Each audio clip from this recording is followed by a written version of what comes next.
کربلا کی تپتی ریت پر جب آل رسول کا پاک خون بہایا گیا تو دمشق کے تخت پر بیٹھے غاصب یزید نے یہ سوچا تھا کہ حق کی آواز اب ہمیشہ کے لیے خاموش ہو گئی ہے، لیکن وہ بے خبر تھا کہ مظلوم کے خون کا ہر ایک قطرہ سلطنتوں کو نگل جانے والے طوفان کا پتہ دیتا ہے۔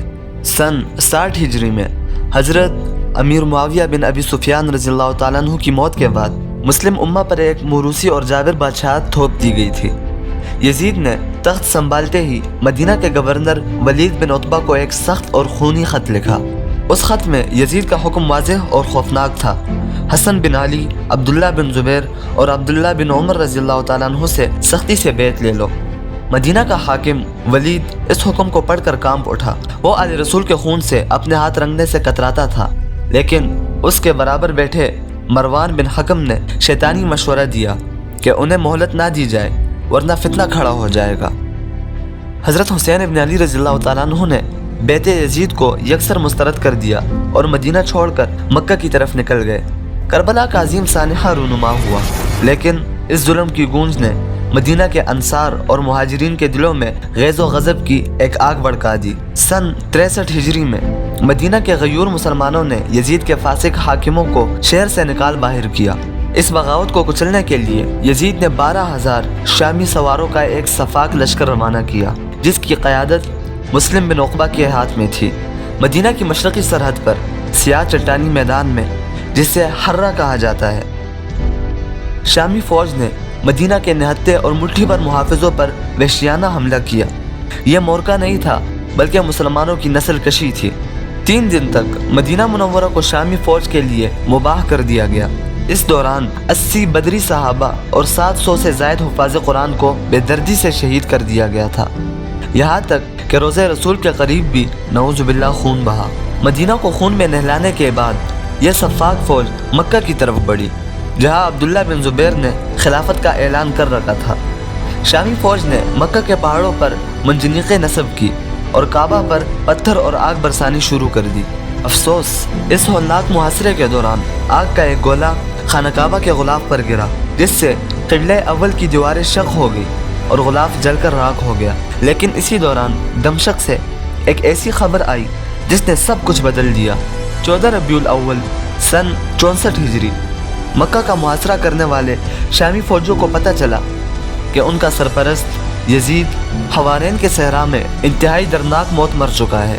مستند تاریخی کتابیں جیسے انصاب الاشراف لکھتی ہے کہ یزید نشے کی حالت میں اپنے پالتو بندر کو گدھے پر سوار کر کے اپنے گھوڑے پر اس کا پیچھا کر رہا تھا کہ اس کا گھوڑا گہری کھائی میں گرا اور یزید گھوڑے سے نیچے گر گیا۔ نیچے گر کر اس کا پیٹ پھٹ گیا اور اسی پتھریلی چٹانوں میں وہ دم توڑ گیا۔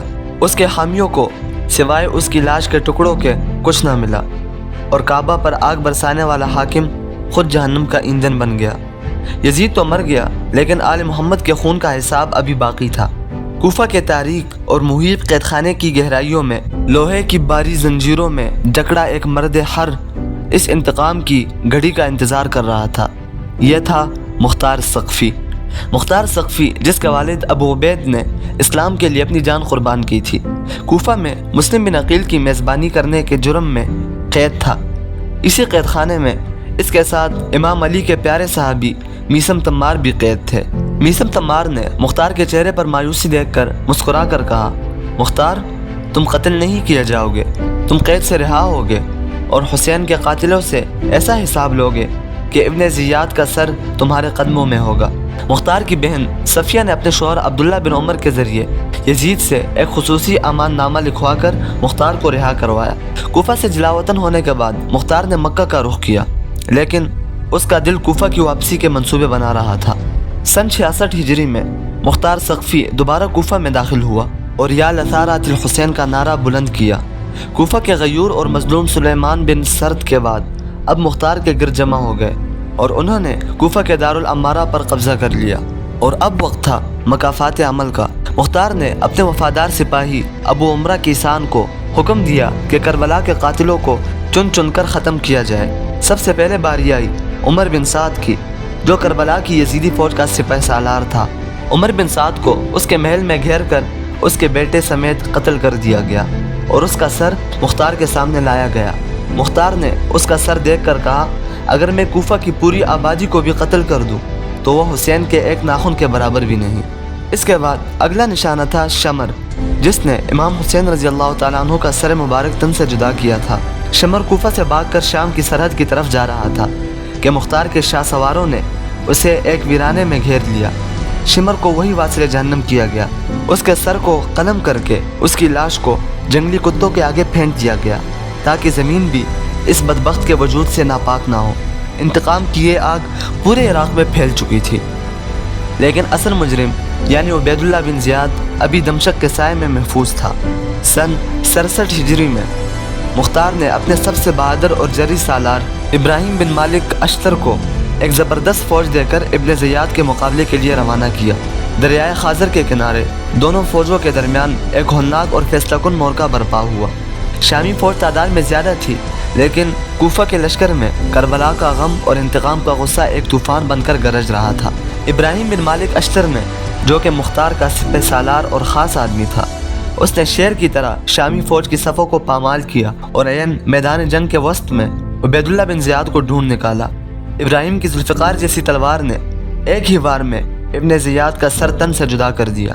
ابن زیاد کا سر کاٹ کر کوفہ لایا گیا اور مختار ثقفی کے سامنے دارالامارہ میں اسی جگہ پر رکھا گیا جہاں 6 سال پہلے اس ملعون نے امام حسین رضی اللہ تعالیٰ عنہ کے سر مبارک کے ساتھ گستاخی کی تھی۔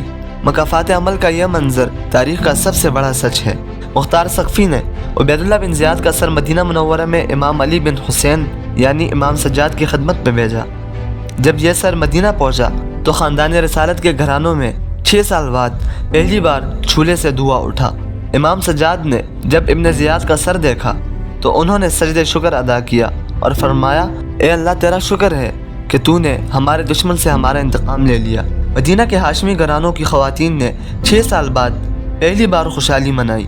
مختار ثقفی نے اپنے مقصد کو پا لیا، اگرچہ بعد میں وہ ماسب بن زبیر کے ہاتھوں شہید ہو گئے، لیکن تاریخ گواہ ہے کہ جب تک دنیا قائم ہے حسین کے قاتلوں کا نام طوق لعنت بن کر رہے گا اور مختار کا نام غازی بن کر چمکے گا۔